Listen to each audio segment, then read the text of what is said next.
Ooh, I feel like I see this trope every time. You know this trope, man. This trope is like, I think it's kind of annoying as hell. I had to add the as hell part. I don't know why. It just came out of my system. Something about this trope kind of annoys me. Like, it's so repetitive. Chat, like, dare I say, like, every single K-drama has it. Like, lately, I'm like, okay, I'm kind of sick of it, man. What's up, everybody? K-Drama Kenny. We're back with another video, and today we're talking about K-drama tropes, guys. So, in this video, I'm be going through, like, every single mainstream popular K-drama tropes that show up in a lot of K-dramas. A lot of these are horrible. A lot of these are actually really annoying, but then some of these I just love. So in this video, I'm gonna be going through the best and the worst, and I'm gonna rank them based on the tiers you guys see to my left. Before I get into the video, guys, make sure you guys are liking, commenting, and subscribing. We're very close to 2,000, so I think this could be the video that pushes to 2K subscribers. I'm forever grateful for you guys. Thank you guys so much for the support. But enough of that promoting. Let's get into this video because that's what you guys want to talk about. Now, let's go through the tier list because I made the tiers very specific. If you're in the highest tier, it's unhealthy obsession. This is pretty much, for some reason, these tropes just resonate well with me. Like, there's something about these tropes that keep me glued on the screen and just make me love the K-drama that much more. I really can't put my finger on it, but some of these tropes just do that to me. Right below that, I got unironically love it. Like, there's just nothing about it that makes me uneasy. Some people actually might think some of these tropes that I put here are maybe a little bit but for some reason I just love it and I can't help myself and I enjoy it. Maybe some of these are guilty pleasures, I don't know, but they're definitely things I just love unironically. Below that, it's all right. Like, I probably expect this in a lot of K-dramas, maybe more K-dramas than average, and it's all right. Like, I don't really care too much about it. Sometimes it might have a positive opinion on me, sometimes a negative, but overall, it is what it is. Right below that, Shibai, like, it's just annoying. Like, I can't. This trope, like, it's just annoying. Sometimes maybe it delivers, but very rarely. And I really just want to see less of these tropes because they're probably overdone and just they don't resonate well with me. That's what it is. And then below that, end this now. If I could end this trope, I'll end it. If I could end this trope myself, believe me when I say I'll do whatever in my power to put an end in this trope. If I'm the last man to do it, I will do it. I don't care what I need to do. I'll sign anything. Just give me something to sign. I'll get rid of it ASAP. But these are my tiers. Now let's get straight into the tier list. Starting off pretty strong with the second lead syndrome. So this is pretty much K-dramas with, like, the second lead kind of overshines the male lead and it just gets us attached to the screen. I feel like Business Proposal is a great example of this because a lot of people love Business Proposal, but a lot of people love it and they don't realize they only love it because So Inna and Kim and Gaio's dynamic. Like, that dynamic was so peak. Like, something about the secondary couple stealing the show, it just makes the K-drama better because even if the main couple, like, is like, someone when a secondary couple shows up and like, oh shoot, they have my attention, it makes you excited. So there's very rarely people hate the main couple, but like, if the main couple is just all right and then the secondary couple ends up being better, it just overall makes the show a bigger success in my opinion from what I've noticed when I do prefer the secondary couples. Like Descendants of the Sun too, if you guys watch that, I think that's a pretty good example. The main couple wasn't like bad, but it was like kind of but and then the secondary couple with Kim Ji-won, I don't even know the other dude's name. I'm getting casual checked here. But when the secondary couple stands out, they stand out. And I really like the second lead syndrome. I really like it. It's actually, it's hard. I'm going to put it unironically love it. Unironically, I just love it. It's one of those things that, like, if every K-drama had it, I think that would be a good thing.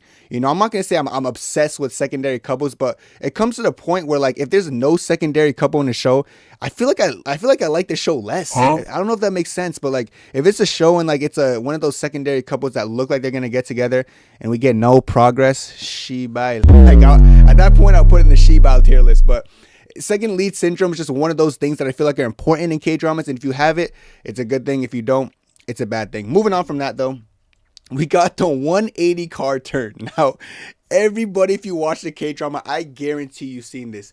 A dramatic scene happens. Oh, she calls you on the phone. Oh, you got to turn back. A dramatic, the cameras are panning everything. Dramatic car turns around and just starts heading to the direction of wherever the bad things are happening or whatever the love interest is. Sometimes it happens in like tragic scenes, like, oh, something happened. Let me turn the car around. Sometimes it's action scenes. Oh, the action's over there. Let's turn the car around. Sometimes they're trying to get away from another car. I just feel like we always get that aerial view of a 180 180 car turn in every K-drama, you know. How do I feel about it? Like, it's all right. Like, I don't, sometimes I think it's corny. Sometimes I'm laughing at it because I'm like, okay, you're doing too much. But sometimes, like, in like emotional, heated situations, I think they fit well. You know, I think they fit well. It just depends on the context, but overall, it's all right.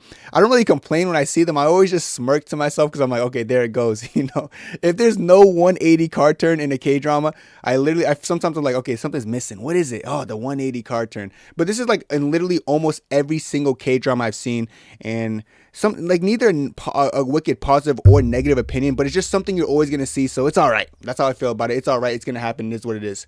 Next up, age gap romances. Why do I love these so much? Something about this trope just makes me giddy inside, man. And I swear I gotta stop watching K-dramas because now I just feel like I'm gaslighting myself like I want a 40-year-old woman. Huh? Like, it's one of those things, man. Like, I don't know. The Noona romances, guys. Something about the age gap romances, specifically when the female lead's older than the male lead. I don't know why I resonate better with that. Like, I feel like that just it gets me, man. To a point where I'm gonna go unhealthy obsession because is this healthy? Like, listen, I'm 23. I feel like I'm still young, but like when I watch these K-dramas, I'm like, yo, I need to get like a 40, 50-year-old woman. Like, I don't know what it is. It's definitely going an unhealthy obsession because I dead ass feel like it's not doing me well in my real life. You know, I mean, nothing's wrong with going for older women. I'm just saying, but like, man, I love it. I just feel like the chemistry always feels better. And sometimes you don't know what you're going to get. And even not just the older female leads. Like, I'm thinking like Something in the Rain in my head. Like, that's a really good example of it. But also, like, when the male leads are older than the female leads. Like, When the Phone Rings. That's a 10-year age gap between Yoo Yeon Suk and Chae So Bin. Do you guys see the chemistry in that show? You guys see what I mean when I say, like, the age gap doesn't really matter? You know, I see so much shows where the male lead's older, but the age gap doesn't mean nothing. We just saw Can This Love Be Translated? Go Young Jung, Kim Seo Ho. If you guys saw the chemistry in that show, guys, like, I feel like something about age gaps, it makes romances better. I don't know what it is about it. I don't know if the actors and actresses just feel, you would think they feel less comfortable working with people like in the same field, but like, you know, bigger age gap, but they don't care.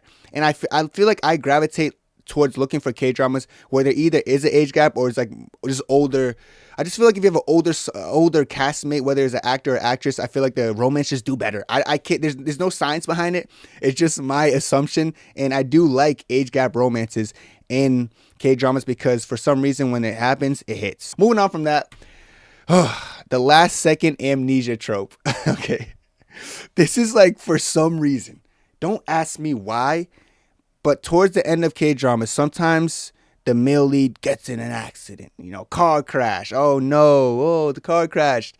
Wakes up, who are you? Like, bro, oh my. It's like, it almost, sometimes I feel like it makes everything else prior to what happened, I don't want to say useless, but it's like, okay, you just experienced that and now you forget it. One of my favorite shows of all time, I don't want to spoil, okay, cover your ears if you don't want to hear, just cover your ears. I don't want to spoil for too much people, but Flower of Evil, if you haven't watched that, cover your ears. Well, I just said the name, so that probably ruined it for you. But like at the end, the male lead, he like kind of has like an amnesia thing, and I'm like, it felt unnecessary. I still gave that show a perfect rating, but like I just felt like that part didn't need to. I feel like a lot of the time the last second amnesia trope stems from like the writers having like writer's block towards the end of like not knowing how to end their show, so they just give them amnesia. Sometimes it works. There's some matter of fact, I think a lot of my highly rated K-dramas had somewhat of amnesia trope into it. My Dearest as well. You know, that is that's my highest rated K-drama of all time. That did use the amnesia trope slightly towards the end, you know, but you know, so I can't really put it in. I gotta be careful where I put this. I'll be real though. It's tough because like so much of my favorite shows have it, and then some shows, I'm gonna just say Shibai. It's annoying, brother. Shibai. You know, it makes me cuss a little bit, brother. You know, it makes me raw. Like, it's one of those Shibais where you're Shibai. Like, aish. It's like, you know, when you put aish in front of the Shibai, that's how I feel about it. Because even if the shows are brilliant and the writing's brilliant, it's like, is that really the best the writers could have done? You know, I'm not saying it ruins the K-dramas, and I know some people just believe it fully ruins the K-dramas. I'm not one of them, but I do believe it does more harm than probably good. It's just annoying to me, so I'm sorry, I'm gonna put it annoying. Next up, this kind of coexists with this one, the car accident. There's always a car accident. There's always gonna be a car crash somewhere. Someone's gonna get hit by a car. Something about cars in Korea. cars in Korea are just everywhere, guys. So I've never been to Korea. Maybe you guys in the comment section have. Do people just get hit by cars? I just feel like every single time there's a car accident, and honestly, like, just, it's annoying. Like, I don't need to see these guys get hit by cars out the blue, and like, oh, or like sometimes a car's coming and you just jump out the way and you save the person, and like, but it's just corny. Like the whole car situations, bro. Why are people such reckless drivers? Like, what is this reckless driving going around? Shiba, brother. It's annoying. I don't need these near death situation, because they always end up in a hospital bed afterwards. Like, they just get hit by the car, they wake up, where am I? Bro, you're in a hospital bed because you don't look left and right before you cross the street. It is what it is, you know. Don't look at me, I'm not the bad guy here. Moving on, I'm not going to spend too much time on that. Next up, I got the dramatic Chasedown. Now, if you guys don't know what this is, they did a really good job in My Dearest in this dramatic chase down. Like when he was the male lead, Nam Koo Min's character was chasing down Onion Jin, trying to warn her that one of the other female who liked the male lead was like trying to bow and arrow her. You know, we seen the chase down scene in our movie. I don't know if you guys watched that. It's pretty much when the male lead just runs after the female lead. Maybe it's raining outside. It's just really dramatic, and he's running full speed. Like he's doing a full-fledged sprint. And I'm not gonna lie, every single time I see this, I guess I'd be seeing it mostly in like emotional K-dramas, but it resonates with me and it hits me like boom, like a gut punch. It hits me like a gut punch. There's something like so emotional about it that I love. I'm really between unhealthy obsession and unironically love it. Like I just unironically love it. I think I'm gonna, this is tough for me. I'm gonna just say unironically love it, because I feel like honestly some people aren't gonna like, people might not like that. They might be like, that's so corny, but like something about like the male lead, it's usually the male lead who does it, by the way. It's like when he figures out like she's the one for me, or like, what have I done? And then like he drops everything. It's like, I gotta get her, I gotta go after her, and he just drops it and starts running after her. It's good. So I love it. I love it sometimes. There's sometimes I see it and it's a little bit cringe, but mostly in shows with emotional presence. And you guys know I like emotional presence. So shows like that, I feel like I resonate better with it. You know, but like the rom-coms that like try to force romantic things and they have that chase down dramatically is kind of eh.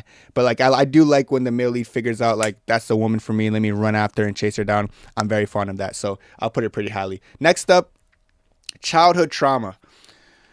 Ooh, I feel like I see this trope every time. You know this trope, man.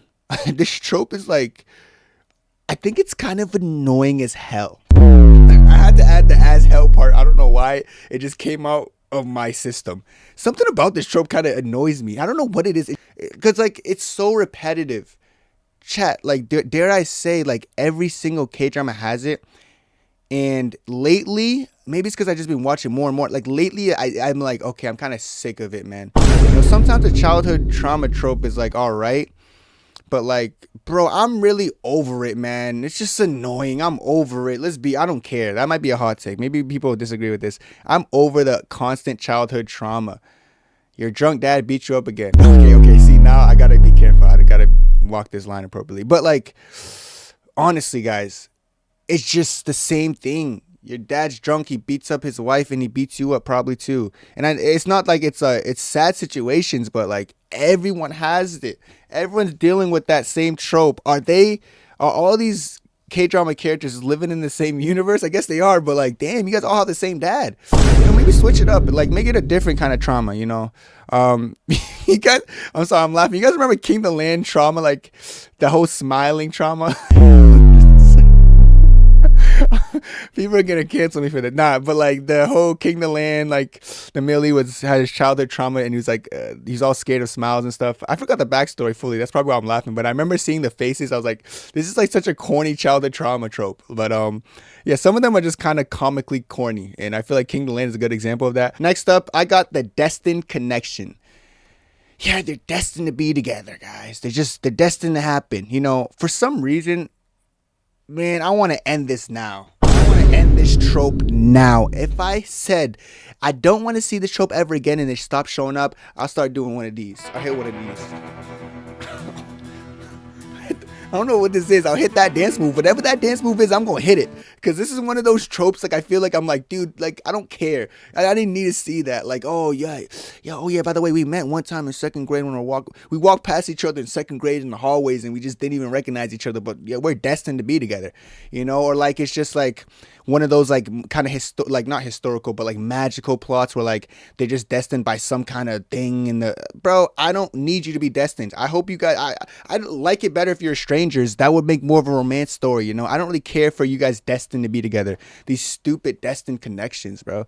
Like, who cares if you're destined or not? Just get together and like each other. You don't need to be destined, you know. That whole Destined With You show, oh my god, that show is so dumb. Like, he falls in love with her because of spell and stuff. Oh, man, I rated that show like a 6 point. I don't know what I rated it, but it was not high. And people still love that show. Maybe it's because I don't like the whole Destined Connection thing. And that show was pretty much the whole premise of that, which is probably why I rated it lower than the average Joe. But yeah, it wasn't too fun. I'm not too fond of the Destined Connection. Next up, we got cliffhanger endings. Oh my god, guys. These, what? Why? What? No, literally why? Like, guys, I just watched a show recently called Move to Heaven. Now, this show is really good. I actually rated it a 9.9. I put it on my Instagram Reels and TikTok. Haven't even told you guys about it on YouTube for the YouTube viewers. But yeah, 9.9. And the point one that was missing was the cliffhanger ending. Because they have no season 2. They guaranteed have no season 2. So how dare you leave me on a cliffhanger? You know, cliffhanger endings. The thing about cliffhanger endings with me is like, I don't really see the point, especially if there's no season 2. You know, the one thing about me as a consumer, and I feel like a lot of the other K-drama community, we don't care for people to just like leave off on like maybe the open interpretation. No, I want what happened. Tell me what happened and tell me how it happened and tell me the way it happened. Tell me everything about it from A to Z. Like I don't want you to leave me on a cliffhanger. Oh, open interpretation. Just think what you want to think. I don't want to. That's not my job. That's not my job as a K-drama viewer. I want to watch a K-drama, understand it fully, and understand how the resolution comes to be. I'm going to end this now. End it now. End it. No, end it now. Like, if anyone's watching me who writes, end it now. I want you to look me in the eyes when I say this. I want it done. I don't want to see that anymore. I don't want you to leave me hanging and say, oh, yeah, by the way, no season 2, guys. You know, like, no season 2. We're just going to end it here and then just say that's it. That's final. Come on, guys. Like, we as consumers, we want more than that. We want more than that. So please help us out and don't ever end things like that again. Thank you. Kamsahamnida. Moving on.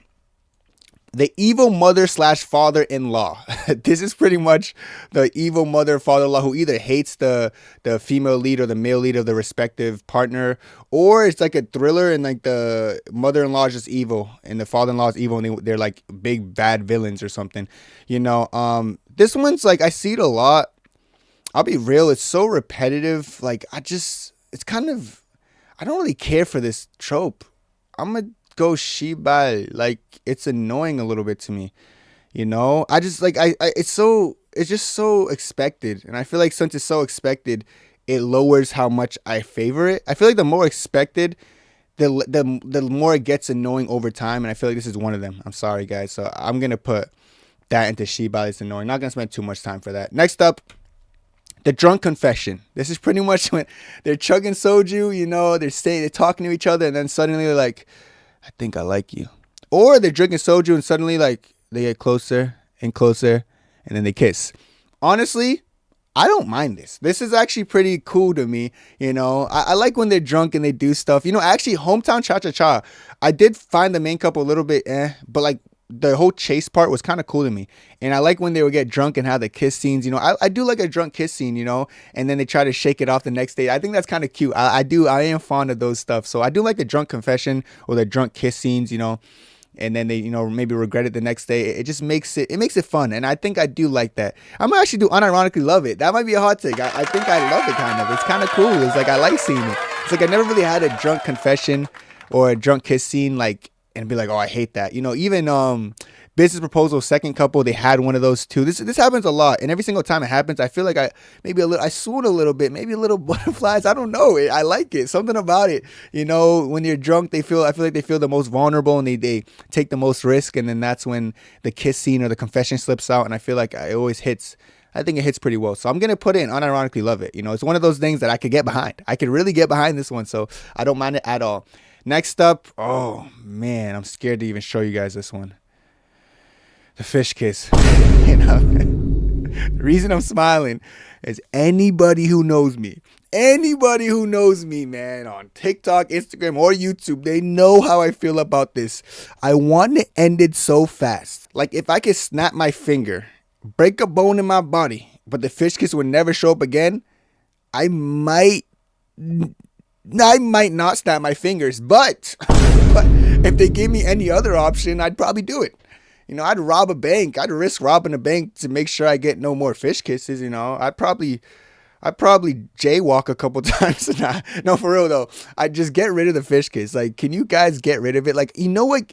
It's just so cringe and just awkward. Like, why are your eyes wide open and like you're pausing and you just look so confused?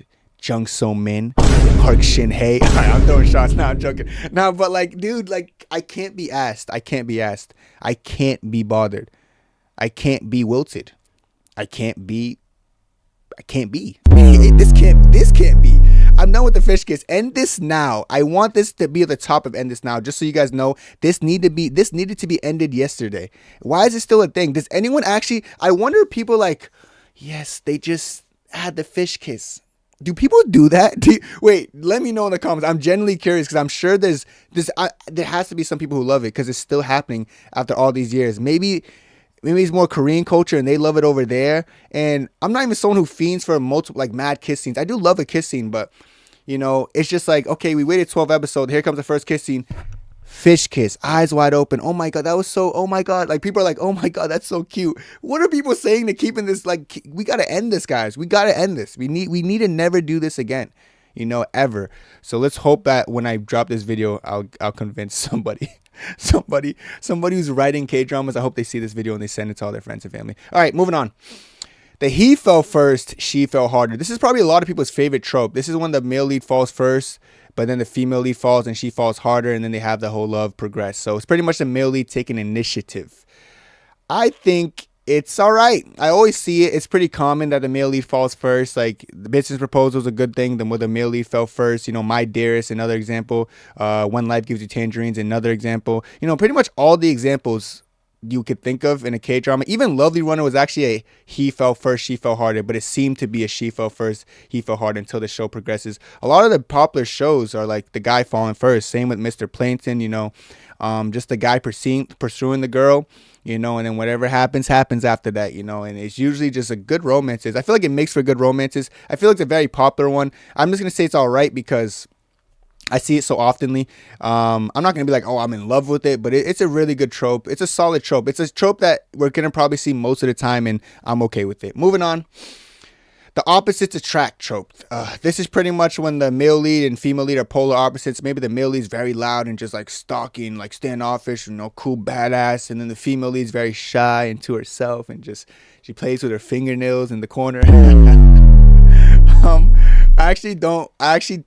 I think I love these kind of ones. I think it's cool when they're so different in personality. Whether it's a more talkative female lead and a more quiet, reserved dude, or vice versa. I do like when opposites collide. You know, I like when that happens. It seems pretty cliche and like but I do think I like it. Moving on, the over the top acting trope. Like, this is pretty much dramas where like the acting is just so like over the top. What's a Miss Incognito? I don't know if you guys ever watched Miss Incognito. You know, that's a great example of this. The acting is just so like, oh, so much, and it's so cringe and corny.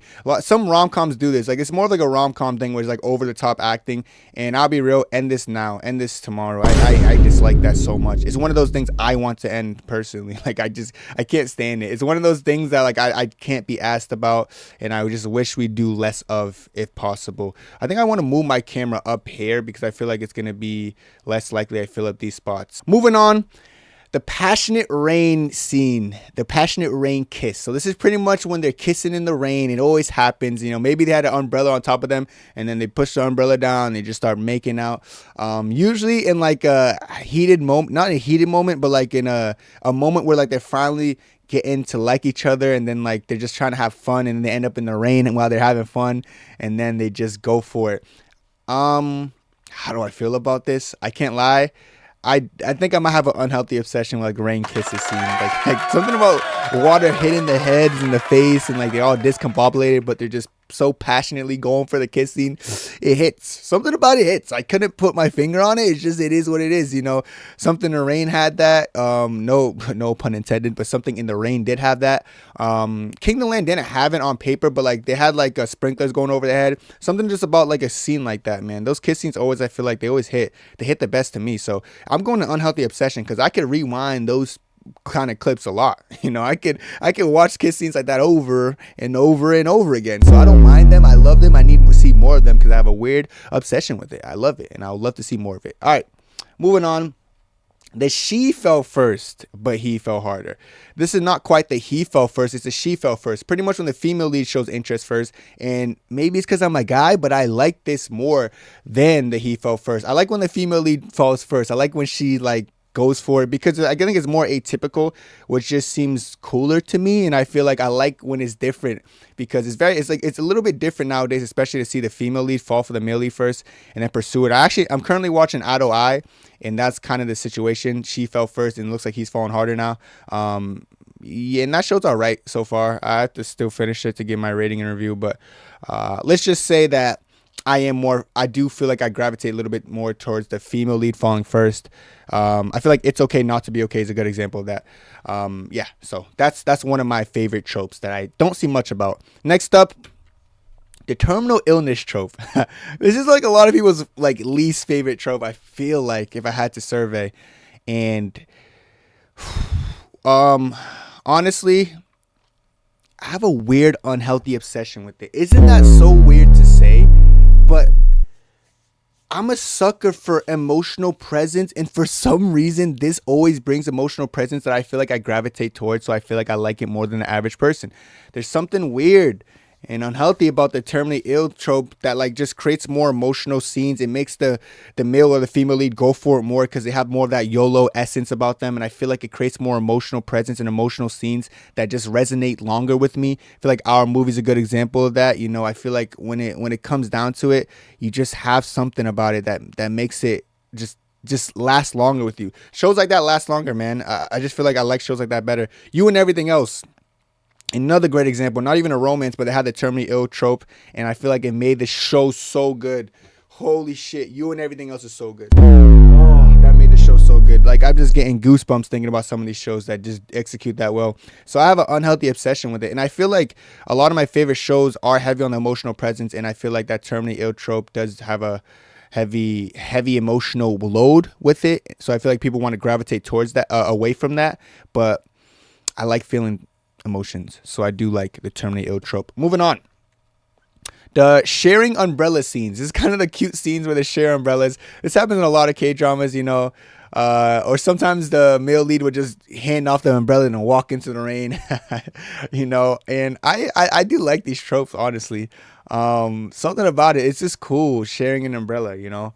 I think I unironically love it. Something about it just hits, doesn't it? Like, I feel like it hits. Like, sometimes they just share it and it resonates well. Let me move my camera back down. I don't know why, because now I don't even know where my camera's gonna go. But yeah, I just love some guys. I don't know what about the umbrella scenes. I just feel like it's cute all the time. Like, they're going for their walks under the umbrella.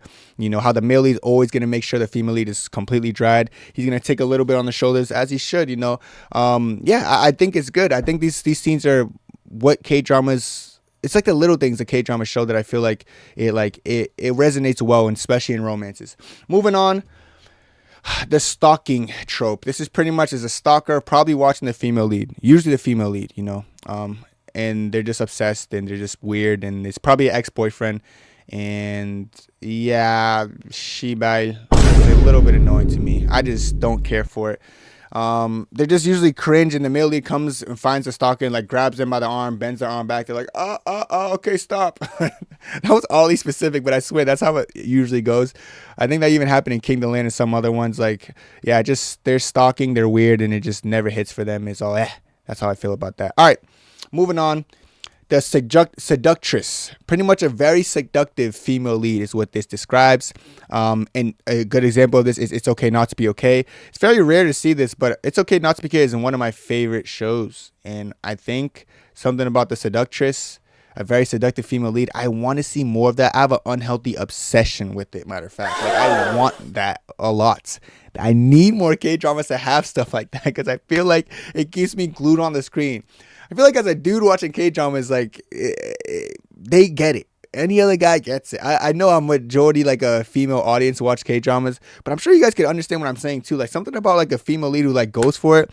It's not like all timid and shy like a lot of the female leads are. There's something just good about that just keeps me glued on the screen. So I do like the seductress. I think we need to see more female leads go for this role. I feel like it's only a limited female leads could play this role. I feel like So Yeji's one of them, and she's currently on a hiatus, but I would love to see more of that role played in K-dramas. Next up, we got the contrary. We got the prudish protagonist. So this is like a female lead who's like kind of like really prude and like just doesn't really like, she's not into like, she never had a kiss, her first kiss, you know, never had a boyfriend. She's just very shy. You know, this actually, for some reason, I like this as well. It's such a like, such a different, it's so opposite of the seductress. But like, it works sometimes. The first Frost is a C drama, but I feel like it's a good example of this. The female lead was so like prudish, essentially, outside of like the male lead, and like she hated being touched and stuff, but she was so okay with the male lead. Just little things like that. You know, I like that. I unironically love this one as well. Like, it's one of those things I love. I love this one as well. You know, opposite spectrum of the seductress, but I feel like it just has a almost equally good effect and has me gravitated towards the couple to see how the male lead progresses a female lead like that, who's like a little bit more like to herself and not really like into all that, you know, making out and all that. And I just feel like it makes for good dynamics. So I am very interested in dynamics like that, which is why I'm going to put it in unironically love. Next up, the corny scripts. So an example of this is like Genie Make a Wish. You know, the script of that, a genie coming back after millennia to, you know, deal with the stoic female lead. What kind of script is that? Why are you even writing that script? Like, and it's like, it's just corny scripts. The hard thing about this is like, when you know the script's going to be corny, you're pretty much relying on the actors to carry the show via their chemistry. And I feel like it's too hard to do. End this now. I don't care about the corny script. Another one's like called Cashero. I never watched it. People did tell me to watch it because they said Lee Jun-ho and all that. And like, it's a good show, but just the whole overview of like, so I forgot what it was. Like, someone who gets stronger or develops super strength with the more money he acquires. Like, I just don't care. Even some of the most popular K-dramas like Strong Woman Bong Soon and Strong Fairy, I swear, guys, the reason I haven't watched those yet is because like the overviews always seem like, I'm like, oh, that seems a little bit too corny. Like, the corny script I actually tend to stay away from. That's a fun fact about me, because I just like, it just sounds a little bit too corny for me. Like, super strange, super blah, super this, super that, super get out of my face. Super get out of here, man. Nah, I'm sure some of them are good, but for some reason I feel like I gravitate away from those. Next up, the high school setting. Pretty much K-dramas that take place in majority high school, or they have like the high school scenes. They're all right. You know, high school settings are all right. I don't really care too much about a high school setting. I don't really like push for high school K-dramas or not. You know, Weak Hero Class is a pretty good one, but I actually feel like I tend to shy away from high school setting K-dramas. But they're all right. Like, I never really watched one that was horrible. Like, Friendly Rivalry is one that was a high school setting. I didn't enjoy that. It just depends, but they're all right. They don't like, I don't look for them, and I want to say I fully avoid them, but I also don't fully pursue them. Next up, the Bromance.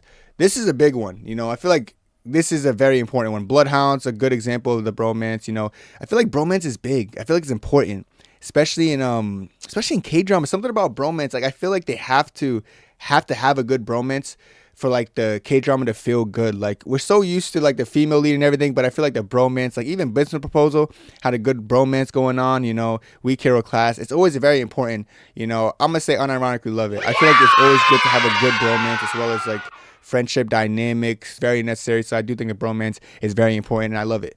Moving on though, the workplace romance. This one, I would say I like the workplace romance. You know, I do like the workplace romance. Something about them is cute, because it's once they start getting close in workplace romance, they start to doing things like holding hands in the elevator, and I feel like I like that. Something about that I like. I don't know what it is. Yeah, unironically, I love it. I love it. I don't know, guys. It's just one of those things that, like, when it happens and you're seeing it firsthand, you just happen to like it more than usual. So it's one of those things that I personally would say I am fond of. I do like when they're having, like, their tense moments prior, and then once they finally get together, how they're trying to hide it from the company and hide it from their co-workers. I just feel like it's cliche, but I feel like I could definitely get behind it. All right, next up, we got contract marriage K-dramas. These are pretty much contract marriages. Now, I've seen this be pretty solid, like The Trunk, and I've seen it be pretty bad, like Would You Marry Me? Overall, it's kind of corny, to be fair, but sometimes it works. But I'll be real, guys. Contract. I haven't watched that Marry My Husband thing. I'm pretty sure that's a contract marriage I haven't watched. But I don't really watch much contract marriages. But from what I see, guys, like, it feels kind of like, I don't know. I'm gonna go, it's all right. I feel like when done well, though, I feel like a contract marriage could do, or a contract relationship could do pretty good, you know. But yeah, it depends on the actors. I'm gonna say it's all right overall because I can't really make an opinion off of two. I need a third one for a tiebreaker. Let me know a contract marriage down below. I'm pretty sure you guys are gonna say Marry My Husband's a good one, but let me know what you guys think I should do for a tiebreaker. But for right now, I'm gonna put it, it's all right. Next up, the jealous ex trope. Shibal, annoying. I get annoyed. I'll be real. Jealous ex, they get on my face with that. It's so corny. They usually just keep pushing for something that they know is clearly not there, and I feel like it gets more repetitive and annoying than actually entertaining. So I'm gonna put it in Shibal. Moving on, the controlling parents trope. Oh my god, I've seen this a couple times. You know, oh my god, Something in the Rain was crazy with this. Not even just controlling parents, just evil, annoying parents. But where would I put controlling parents? Like, they're kind of like I don't really care for it. I'll be real. I don't care for it. I don't. I think I'm going to put it in Shibal, annoying. Like, I don't care for controlling parents. Like, controlling parents are one of those things that, like, if it didn't happen in a K-drama, great. If it happens in a K-drama, I feel like I'm more annoyed than anything. So I do think putting it annoying, it's pretty fitting. All right. Next up, though, enemies to lovers. This is a very common one I feel like we see nowadays. Enemies to lovers, when they hate each other, they can't stand each other, and then eventually they grow to each other, and then suddenly start liking each other. Suddenly, you know, they're making out on the porch. You know? Enemies to lovers, very classic feel to it. I feel like a lot of K-dramas tend to be enemies to lovers. I feel like I like when there's a beef initially and then suddenly they start to fall for each other. I unironically love it, and I do think I want to see more of it. I'm going to put it right there. I think I unironically love it. I just feel like it's one of those things that you like to see, like, competitive spirit between two people, and, like, see them have disdain for each other to an extent, and, like, not be fond of each other, and then, like, fall for each other, whether they're doing something together and they end up in closer proximity and they end up falling for each other, because then they start to have that inner conflict of, like, I can't stand this person, but I really like this person. And then, like, the kiss scenes for that is usually the best. Like, they usually finally have their first scene, is like, oh shit, that was intense. So yeah, I think I'm gonna put that fairly highly. I think I unironically love it, and I think you probably do too if you know ball. Next up, the high school bullies. I immediately thought of The Glory when I just read this one. High school bullies tropes. Honestly, I don't hate it. I actually think they're pretty cool. Like, people might hate it in general, but I don't hate it. I don't. I think it gets repetitive sometimes. I'm gonna say it's all right because I've seen it on two spectrums. I've seen it, like, be a little bit annoying and corny. Then I've seen it be, like, a important part of the plot, which I feel like I could get behind. So I'm gonna say it's all right. Sometimes it's just overused and corny, but sometimes I think it's pretty cool. So I feel like it's all right is the appropriate spot to put it in. I could watch I was gonna say I could watch a good high school bullying. I'm not trying to condone it, but I do think some K dramas do it pretty well. Next up, the time travel. You know what's weird about me, guys? I actively try to avoid time travel tropes. And then I watch time travel K-dramas like Lovely Runner and Twinkling Watermelon. I end up liking them. But I don't actively seek them, you know, because something about, like, the whole thing about time traveling, I don't like wrapping that around my head because I feel like it's kind of corny. But it's always been all right. Oh, my God. I don't think I've watched a time travel done badly, to be honest. Like, Scarlet Heart Rio is also a time travel. But oh my God, this is so weird. Because I shy away from it, but every time I watch it, they are great. Unironically, I love it. Low-key, ironically, I love it. I don't know why I love it, but I do. Something about time travel. I don't know what it is, guys, but I love it. Why do I love time travel? That's weird. that I love time travel. You guys, it's slowly like getting too big for the screen, but I don't know why I love time travel, guys. Even though I avoid it, and I'm gonna keep avoiding it. Huh? I'm gonna keep avoiding it because in my head I don't want to watch time travel until I watch it. Weird. I'm very weird for saying this and acting like this, but I don't like time travel until I watch it. Moving on. The wrist grab. She's trying to run off. Wait. Kanchana? Chincha? Okay, I'm just making up words now. Am I? I don't really speak Korean well. But yeah, you know, when they grab the wrist, you know, maybe about to confess something, or they grab the wrist to like let them know something. Sometimes they're super corny, but sometimes it's like 사랑해. Like it's like a confession or something. Or like don't go. Or how do you say don't go? Ajuma. Dang, I wish I was fluent. Like I'm trying to what do they say? Ajuma. I feel like it has something to do with Ajuma. I could be completely wrong. Like I said, I'm not fluent in Korean. But the wrist grab, it kind of hits sometimes. I feel like I kind of like the wrist grab. Like I like the wrist grab. But sometimes it's corny. Like it's like someone's about to hit the female lead. The male lead grabs the wrist. There's like multiple types of wrist grabs, you know? But I like it when it's like a passionate wrist grab, like a don't go wrist grab. But when it's like a don't hit her, when it's like a stop right there wrist grab, trying to like avoid, you know, I'm gonna say it's all right, but the top of it's all right. It just depends on the type of wrist grab. If it's like the emotional romantic wrist grab, I like it. If it's like the you ain't gonna land a punch on me, I think it's kind of corny. I think that one's corny. So I'll go it's all right overall because that's a fair place to do it. Next up, the hidden identity. Hidden identity. Pretty much when someone has a hidden identity that either the male lead or the female lead don't know about. This one usually is it's usually hit or miss for me. Yeah, it's hit or miss for me. Like I feel like hidden identity is cool sometimes. It could be ominous. It could be kind of cool. And then like, oh yeah, I mean this one works kind of. The Healer was a really good example of this, and I feel like I really enjoy The Healer. Yeah, there's been a couple K-dramas that use this trope. And I feel like I don't mind it per se. I don't mind this trope. It just depends how and who's using it. You know, it just depends. I'm gonna say it's all right. It just depends how and who is using it. You know, but I feel like the hidden identity could either be hit or miss. Because sometimes like, how have you not figured it out? And then sometimes it's like, okay, it's slowly like building into something. So I could get behind that. All right. Next up, I kind of went over this, the Noona Romance. This is kind of the same as age gap romance. This is cheating, but I'm going to put it like age gap romance. This is the same thing. I don't think I should even include this. I guess age gap romance is like, could be male lead or female lead, but this one's the Noona Romance. I love the Noona Romance. I need a Noona Romance in my life. I'm going to go to Korea and I'm going to find a Noona and we're going to have a romance. Huh? Yeah. We're going to do that. That's going to happen somehow, but I'm not going to spend too much time on that because I kind of already covered that in age gap romance. Moving on, we got the rich guy, poor girl. I feel like I always see this. Rich guy, poor girl, business proposal is one of those. I feel like this one was also King the Land kind of thing. Rich guy, poor girl. The guy's just rich. The girl's just struggling, you know. It's like, it's so, I don't really care for them though. I'll be real. I don't really care for it. I'll put it in Shibai. Like, it's kind of annoying sometimes. Like, why the girl doesn't need the guy. Like, I don't know. The guy's just like, and he's always flaunting his money, and she's like, I don't need your money. Love Struck in the City was another example of this actually, with Ji Chang-wook and Kim Ji-won, because he was kind of flexing his money sometimes, or that's what she thought. So yeah, I mean, sometimes it hits though. Wait, it kind of hits sometimes, guys. Wait, hold up now. Wait, I'm gonna do It's All Right. It's all right. Ain't no biggie here. I don't think I've watched a bad rich guy, poor girl, you know. So I'll put it in no biggie. I'll put it in It's All Right because it depends, man. All right, next up, the Interruption Kisses. This is pretty much when they're talking to each other and suddenly there's faces clash. When done right, these usually hit.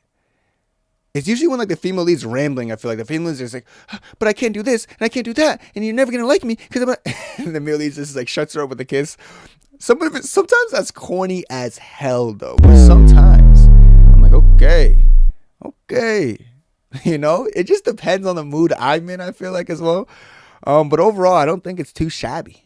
I think I unironically love it. I think unironically I could get behind that. So I'm gonna put it there. yeah, unironically, I love it. It's one of those things I feel like I can get behind. It just depends. Depends on the day, depends on the frequency, depends on the weather and the demographic of the time. That's how I feel. So yeah, unironically, something about the interruption kisses that I could get behind, you know, so I don't mind it. Next up, we got the emotionless lead with no personality. I know that says emotional lead. It's a typo. It's supposed to say emotionless lead with no personality. Now, I got to give you guys a description. Try not to get offended. On-house soap in Business Proposal. That's what I would call an emotionless lead with like a lack of personality. Guys, that's the prime example in my head. I'm trying to think of other ones. I don't want to try to single him out here, but it's pretty much like usually a male lead, I'll be fair, who like almost has no emotion on their face. I think Namju Hook in 2521 is one of them too. I even hate that in the comments, but like it's just some people with that face. You know, I even seen it. Oh, let me not say that. Let me shut my mouth. Yeah, I'm gonna shut my mouth because I'm saving that for another time. And it's not a male lead. So I'm definitely not saying it on YouTube. All right, maybe I'm putting it on the Patreon or something. All right, but it's pretty much an emotionless person who has no personality. End it now. I don't care. And I know most of the people who watch K-dramas are a woman and they just care about pretty faces, if the male lead looks good or not.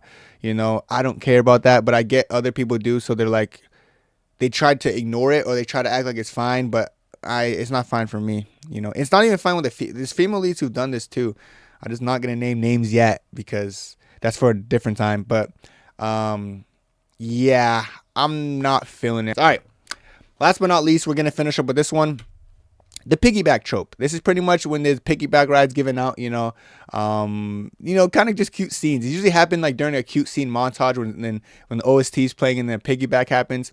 They're all right. I don't mind the piggyback scenes. They're nothing crazy, you know. It's just one of those things that it is what it is. And I feel like overall the piggyback scenes they're worth looking at, but I just don't think they're anything crazy that I'm gonna say, oh my god, it's the best thing ever, you know. So it's all right, but it isn't too much for me. I lied. This is actually the last one because I almost forgot this one.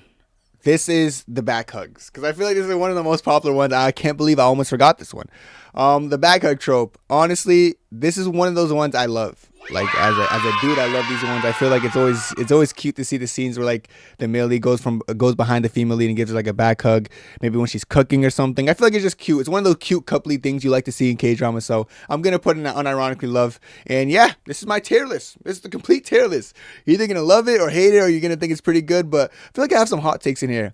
You know, not much was in the unhealthy obsession thing with me because, you know, I'm not someone who like loves a lot of things in K-dramas because I feel like K-dramas are kind of cringe, but I love watching them. There's something about K-dramas that keep me glued, which is why I love them so much. But these are my full trope ratings. Let me know what you guys think about the rankings down below. Let me know your favorite trope. Comment your favorite trope down below. Let me know your worst trope down below. That's it for me. Have a good night, guys. Peace.